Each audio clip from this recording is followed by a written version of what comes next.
So this is our tennis ball release for our lateral legs, our lateral hip. So we're aiming to get sort of in this position here.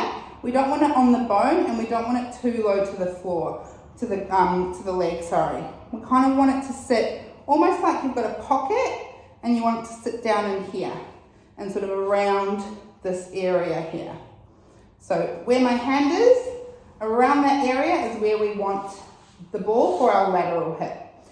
And once again, we're breathing and we're releasing and we're relaxing. We don't want to tense up. If we're tensing up, it's in a space that's too tight for you and you just need to move the ball off a little bit, maybe move around that spot and then come back to there.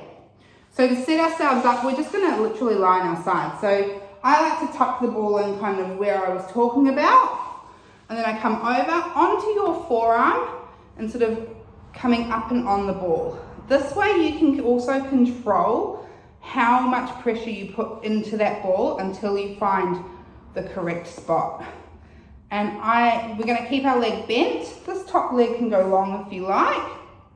And we're just going to gently sink into that ball.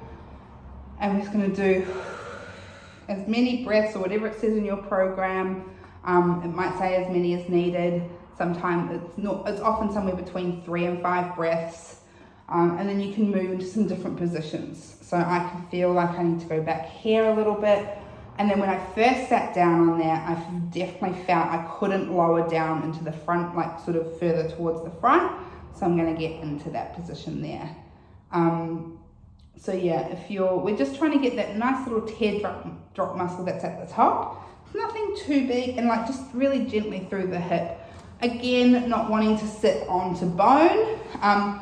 We can also get, if we're going closer to the hip and it's too intense to lie on it, or if you do have a lot of bony structures through there, like your hips are quite bony, this can be a little bit more comfortable. It's sort of lying back, and I'll do it facing this way so you can kind of see.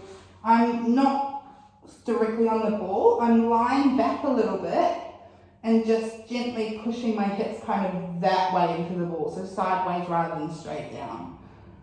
So just having a nice little play around.